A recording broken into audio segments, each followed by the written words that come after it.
broadcast, and then I'll give you a thumbs up when the broadcast is connected.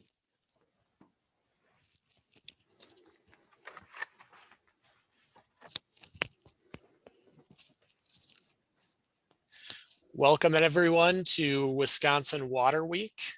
My name is Kevin Masaryk. I'm going to be moderating this particular session. If you're joining us today, you may be joining us through Wisconsin Water Week. There are some people that are also joining us through Wisconsin Eye. Welcome to all of you. For those of you joining through the platform, please know that we do have a Q&A that I'll be monitoring during the presentation. Feel free to enter any questions that you have. Today's session right here is part of the groundwater track. And we have two speakers. The first will be speaking on PFAS, and the second will be speaking on chloride in Wisconsin's waters. The session sponsor for this particular talk is Extension Lakes. And Extension Lakes is a partnership with the College of Natural Resources at the University of Wisconsin Stevens Point. The title is focusing on PFAS pollution. What is it and why do we care? And our speaker is Paul Mathewson. And Paul Mathewson completed a dual degree graduate program at the University of Wisconsin with the law school and the Nelson Institute for Environmental Studies, Environment and Resources program. He received a PhD at the University of Wisconsin-Madison's Department of Integrative Biology, researching methods to predict the impact of climate change on animal distributions. He uses this scientific expertise at Clean Wisconsin to conduct research analysis in support of the air, energy, and water programs. And I'm going to turn it over to Paul to give us some information on this what is considered to be kind of an emerging and growing groundwater contaminant need or interest in the state. So Paul. All right, thank you, Kevin. Yeah, so like as Kevin mentioned, my name is Paul Mathewson. I'm staff scientist at Clean Wisconsin, and PFAS are a priority topic for us at Clean Wisconsin, and we're advocating for resources and policies to address this issue in the state. And so we want to take this opportunity to provide a presentation at a high level about what PFAS are, why they're a priority for us, and what's being done about them in the state. And so it's a rapidly evolving field. There's always new information coming out, and so I just hope to keep this at a pretty high level, just to, for folks who are curious about it, have heard about it, and want to know more about it, and know what is this issue and what's going on with it. So that's the purpose of this presentation.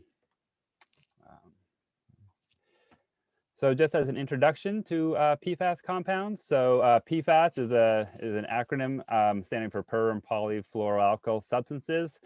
Perfluorinated, just I'll get the second when I get to the chemical structure, but basically what they are is it's a large class of manufactured chemicals. So they're not naturally occurring, they're made by humans for certain purposes. There's over 4,000 different types of them. Down here I have they have a similar kind of structure. They all have a carbon fluorine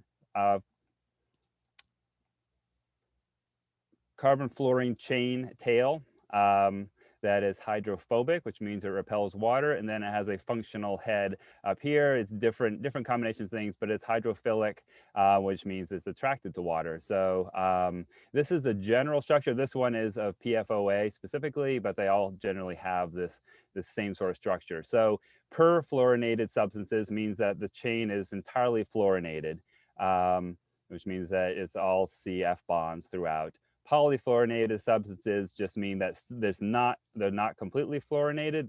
Could be some carbon hydrogen or carbon oxygen bonds in this tail, but this is the general structure that they have. And I just want understanding the structure helps understand why we use them, why they're so widespread and versatile and useful, and why they're made in the first place. So as I said, they have the tail that is hydrophobic, and they got the functional head hydrophilic, so different properties come from that. And also the CF bond is very, very strong. It's one of the strongest chemical bonds, which makes these chemicals very hard to break down, and so they're very strong, very persistent, which gives it the name of forever chemicals, which is good. You know, the bonds are good for their intended use, but they're bad once they're out in the environment in our bodies, which means that they last out in the environment for a very long time and they can accumulate in our bodies. So that's just what they are. And so their chemical properties give it a wide range of functional uses. They're heat resistant, water resistant, stain, grease, and oil resistant. They can reduce friction. So they have a wide variety of commercial, industrial, medical, scientific uses. So they're very useful. Very useful chemicals for when they're doing what they're supposed to do, but the issue is once they're released in the environment or get into our bodies or get into our waterways or get into our wildlife, that's where the issues come out. But the wide variety of uses, so they're very widespread. There are a lot of different things: food packaging, firefighting foam, cosmetics like dental floss coatings from some flosses, waterproof clothing that's often treated with PFAS derived materials, stain resistant carpeting and upholstery you might have in your house, nonstick cookware. So lots of different products that have them. And so given their persistence and their widespread use, these chemicals have been found everywhere in the world. They've been found in the blood of animals on all 7 continents, including 97% of Americans have had PFAS detected in their blood. So very widespread due to their persistence and their widespread use in various commercial industrial products. So how do they get into the environment and for human exposure? So here's a diagram. It's pretty busy for the Minnesota Pollution Control Agency. I'll just go through it, starting with industries that use or produce PFAS over here in the upper left side here. So these industries that use or produce PFAS can either emit them with their air emissions up into the air. They can emit them if they have a permit to discharge their wastewater to a nearby surface water. They could possibly discharge PFAS directly to surface water along with the rest of the wastewater discharge. Or they send their wastewater discharge to a wastewater treatment plant. PFAS could be included in that wastewater stream from industries that use or produce PFAS. So moving on to the general population, so they'll, as I mentioned, PFAS are in lots of different products. And so when people buy them and they use them, they end up, at the end of their life, they get thrown away and they go to the landfill. And at the landfill, the leachate, basically the water that gets collected after, as water and moisture percolates through the landfill mass, that leachate it gets collected and sent to wastewater treatment plants. In older landfills or landfills that have leaky liners, that leachate could also go directly to the groundwater containing PFAS. But most modern landfills, they're pretty good, and the leachate is collected and then sent to wastewater treatment plants. And so you might be getting the sense that wastewater treatment plants are kind of a collection for our society's use of PFAS, and so they're a key point in the PFAS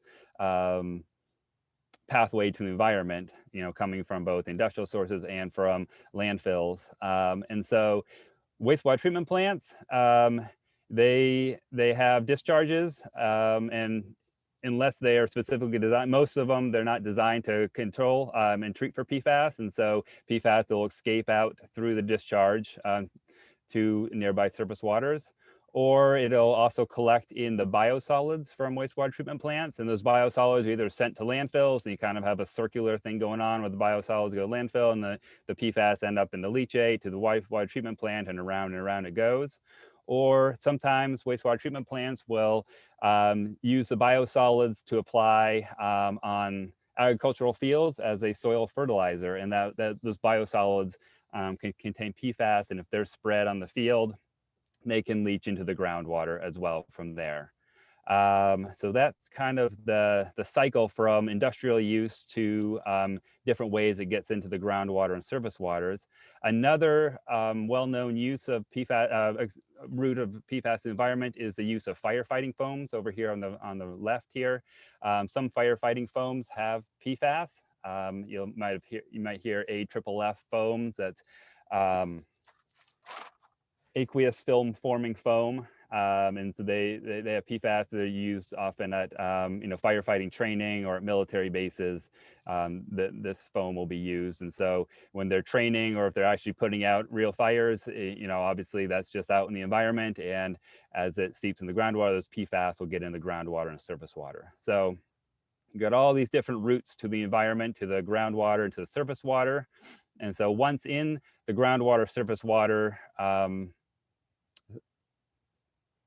then you can start getting exposure to humans. And so one exposure route is fish and aquatic life. So if it's in surface waters, it can bioaccumulate in fish. And when you eat the fish out of your river or lake, you're eating those PFAS. And also, if it's, groundwater and surface water obviously also serves as the source of drinking water. And if you're a contaminated area, you could end up getting contaminated drinking water with PFAS. And then finally, plant uptake. Certain areas they found that if you're spreading biosolids or you're near an industrial contamination site, the plants can have PFAS in them as well. Those plants could be used for animal feed or for direct human consumption. So that's the cycle of how it gets into the environment at a very high level there. Here in Wisconsin, just to give an idea of contaminated sites or places PFAS have been found, this is a screenshot of Environmental Working Group's map of PFAS contamination sites. Wisconsin here, this is last updated on January 6, 2021, so it's fairly recent. You can see the purple military sites are airports, so General Mitchell, Dane County Airport, Badger Ammo, Fort Douglas, McCoy. So around the state, the blue dots are drinking water, municipal drinking water suppliers. So it's not regulated by drinking water under the Safe Drinking Water Act right now. No PFAS are, but back in the early 2010s, EPA requested that selected community water systems just test for some PFAS just to see what they found, and they found them in that sampling in West Bend, Rhinelander, La Crosse. Mathewson found it in their drinking water. One or two wells, might just be one well here in Mathewson, found it a couple of years ago. So you can see it's throughout the state, and then up here, Peshtigo, sorry, I'm not from Wisconsin, so I always get that one wrong. Up in the Peshtigo Marinette area, they have a well-known drinking water issue with PFAS up there. So it's widespread. And then I also looked at Wisconsin DNR's contamination database, and they list 43 open sites throughout the state that have ongoing PFAS contamination issues. So it's widespread throughout the state, and so that's concerning to us at Clean Wisconsin. You might see that Michigan has many more. Michigan started really looking at this issue and looking for problems, seeing where the problems are a few years before Wisconsin did. So they're ahead of the curve. But I would guess as we ramp up our efforts to see where the contamination is, we'll have more and more sites. So moving on to human exposure, the main ways that humans get PFAS are through our diet, drinking water, and inhalation of contaminated air and dust. The dermal exposure, direct exposure, say you have a waterproof coat or something, directly getting it through your skin is thought to be a low source of exposure. So through diet, as I mentioned, seafood, fish you might get in a contaminated waterway, they can have it built up in their tissues, especially panfish. They're known for having it, like bluegill. In certain areas, especially in Europe, there have been a couple of dairy farms in the US, but around contaminated sites, PFAS have been found in the meat and the eggs and in milk and other dairy products around contaminated areas. Crops, as I mentioned, crops can uptake it if it's in the water that the plants are taking up, or if it's in the biosolids that are spread on the field. And then some food packaging can have it like fast food wrapping, microwave popcorn bags. Those are treated with PFAS containing materials, and so it can get into your food that way. So diet is a main source. Drinking water, this is typically thought to be about 20% of our total exposure in most areas, but if you're near a contaminated site, that can go up to be over 75, 80% of your exposure route. But for most people, it's about 20% of exposure drinking water. And then if you have if your carpet or your furniture has upholstery that's been treated with PFAS containing materials, as that kind of wears off, that can get in the dust in the air in your house, and you'll have you'll just incidentally inhale and ingest that through the course of the day. So those are the main routes of how we get PFAS exposure. Here in Wisconsin, the DNR has done some testing of fish and surface waters around the state. And right now we have PFOS, fish consumption advisories, in 5 different water bodies. So most recently up in Lake Superior and some tributaries up there, the Rainbow Smelt, they have a fish consumption advisory. A couple pools of the Mississippi River, a few stretches of the Wisconsin River. And then here in Lake Mathewson, Lake Monona, and Starkweather Creek, they have PFOS advisories due to high levels of PFOS in the fish tissues that they sampled in these waterways. So what are the health effects if we are exposed to it? And this is, again, this is a very rapidly developing area. Always new stuff coming, new studies coming out. But here's a list of the effects that have the most scientific evidence supporting them and that are acknowledged by most public health agencies as things to be concerned about with PFAS. So it's been associated, PFAS exposure has been associated with lower infant birth weight. It interferes with our endocrine system, with our hormone function, which has effects throughout the body because that kind of regulates a lot of body functions. It's been related to decreases in women's fertility, increased risk of certain issues in pregnant women like high blood pressure and preeclampsia. It's been associated with metabolic disease, including increased cholesterol. Interfering with the immune system function and vaccine response, that's gotten some attention now as we're trying to get through this COVID pandemic. The concern that people that have been exposed to PFAS have, the COVID vaccine will be less effective in those folks. And so that's an important impact. And then there's been some relationships and links found with increased cancer of kidney and testicular cancer. And so we do, for us, we always try to focus on who's the most vulnerable populations, and fetuses and infants are most impacted by this since they're growing so rapidly that any kind of environmental pollution is most impacting them. So it's lifelong impacts from early exposure to these. And so PFAS can cross a potential barrier and get into developing fetuses. And once they're born, and if they're formula fed with contaminated drinking water, or PFAS can be passed through breast milk as well. So in many places, the standards are set. Places that are setting standards for PFAS are setting them to protect the most vulnerable at the fetus and the young infant level.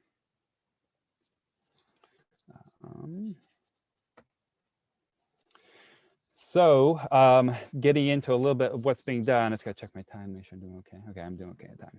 What's being done in Wisconsin about this? In December, the state released the Wisconsin PFAS Action Plan, which is a comprehensive roadmap for addressing PFAS in Wisconsin. This was a collaboration among numerous government agencies with public stakeholder involvement, getting feedback from the public. Some Clean Wisconsin staff were part of those sessions, providing feedback from our perspective as well. It was released in December 2020, and it's just, like I said, it's a comprehensive map for how to address this issue in Wisconsin. They came up with 8 main themes, which I've noted down here: standard setting, sampling to see where the issues are, preventing pollution, getting the word out so people know about it, increasing our research and understanding of the issue, starting to phase out the use of these chemicals, future investments in identifying and addressing legacy contamination sites. So those are the main themes of the plan. It's a good comprehensive plan. So now the key is just to get it carried out. And so Clean Wisconsin will be advocating to, follow this plan and, get the resources there. And I believe some of the governor's budget has some, is starting to carry some of this out, although I can't be certain of that. I haven't been following that too closely, but this is a good step for Wisconsin to have this comprehensive guidebook for how we address the issue. More tangibly, right now, the Wisconsin DNR is working on promulgating some rules for water quality standards. All 3 drinking water standards, so that will apply to community water systems. Anyone that's supplying water to the public will need to comply with any drinking water standards we have. Surface water standards, those are set to protect aquatic and human consumption of fish in surface waters. And so this will make sure that any industry that has a discharge permit, that whatever they discharge will keep PFAS at a safe level for that water body that discharging to. And then they're also setting groundwater standards, which allow the DNR to be able to stop any sort of contamination source if it's causing groundwater levels, because obviously groundwater leads to, is the source of drinking water for many of us in Wisconsin. So right now, through the Cycle 10 rulemaking process, they are setting standards for 2 of the 4,000 plus compounds, PFOS and PFOA. The DHS has provided some health-based recommendations for those compounds, and it's the standards set at these levels. These compounds can cause problems at very low levels, and so the recommended standard is a combined 20 parts per trillion of these 2 compounds is the health-based recommendation from the DHS. And right now, rulemaking is in process, and us at Clean Wisconsin and many others, we're following that and supporting and trying to get these standards in place. So we have these because they're not regulated at the federal level right now. The federal level is moving forward at the PFOS and PFOA, but that process is very long. And so it'll be good to have some standards in place in Wisconsin in the meantime. And then Cycle 11, DNR submitted a list of 30 plus PFAS compounds for the DHS to take a look at and provide recommendations for. The DHS looked at the available literature and decided that there's enough information to provide good science-based standards for 16 of them. And so the rulemaking timeline for that is to be determined. Right now, they're still working on it, getting the scope and everything, I believe. Those ones aren't as far along as the Cycle 10 compounds. But yeah, water quality standards are in the works for Wisconsin for several compounds. Last session, there was the DNR, the legislature passed a bill for the DNR to set up an emergency rule to prohibit the use of PFAS containing firefighting foam, except for an emergency or if you're testing it and you have adequate treatment in place. And so that emergency rule went into effect last fall/early winter. And so that is one rule that is in effect in Wisconsin right now. You can't use this stuff for training. So it's it's addressing one small, I shouldn't say small, it's addressing one area of contamination. So we've got one thing on the books and in effect right now. Last legislative session, the CLEAR Act was introduced. This would have been the most comprehensive legislation addressing PFAS contamination in the nation. It addressed it in all media, air, soil, water, and it would have addressed numerous compounds, not just PFOA and PFOS. So it was a bold effort, but it did not pass. and maybe it'll get revived. I don't know. But that was at least people were trying last session. And then just some other things that are going on. The DNR is ongoing sampling of fish tissue and surface waters just to understand, where we might have issues in the state. And they're doing some municipal wastewater treatment plant screening to see what the wastewater treatment plants are sending out in their discharge or in their biosolids. As I mentioned in that pathway, the wastewater treatment plants are kind of that collection point. And so it's a key point of PFAS to get into the environment for us to understand. Importantly, wastewater treatment plants, they're not generating PFAS, they're just a collection point due to their role in our society of collecting waste from industry and from landfills and from just general society collection point. I'm sure there's other things going on, but these are the big ones that Clean Wisconsin is aware of and we've been following and supporting. And so, yeah, I think that's enough time. Clean Wisconsin continue to advocate on this. And if you have any questions, I can take them before Allison needs to go. And I'll also be hanging on at the end after Allison's done if there's other questions as well. You're right on track, Paul. We do have time for questions if people have any. Please enter them into the chat feature through the Wisconsin Water Week platform, and I'll be able to relay those questions to Paul as they come in. I've got one that I'll start off with, Paul, while other people might be thinking of their questions. A lot of what you described are things that communities might be doing or the state might be doing to address kind of existing PFAS and PFOS contamination in our waters already. Can you comment a little bit on what various industries might be doing, if anything, to address the occurrence in the wide variety of products that we currently find them in? Is there anything being done at that level to kind of address these concerns? Yeah, so there are certain things like PFOA and PFOS. Those are actually banned in the U.S. right now. So companies in the U.S. and I believe Europe as well, things made in the U.S. Aren't using those. But the issue is they're still used in other countries, and so when we import them, they still come in. And so those were, I think, we phased the phase out happened in the early 2000s. And so studies have actually shown a precipitous drop in PFOS and PFOA blood levels since that. So it does show that if we take action to do that, then, we will see the health outcomes from that.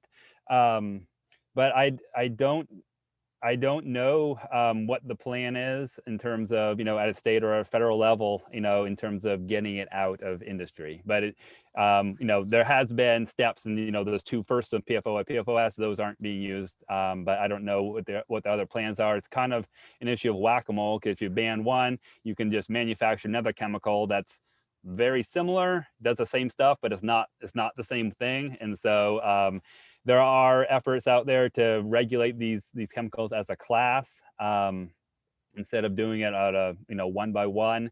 But yeah, it's a very tricky thing. And there are there's still time for one or two questions if we have them for Paul, if people are itching to get a question out. There's also the opportunity, if you think of something while we're waiting, enter them into the chat. And like Paul described, he will be available at the end of this session to answer them in maybe a wrap up of this particular groundwater session. With that, I'm not seeing any other questions, so I'm going to transition over to our next speaker.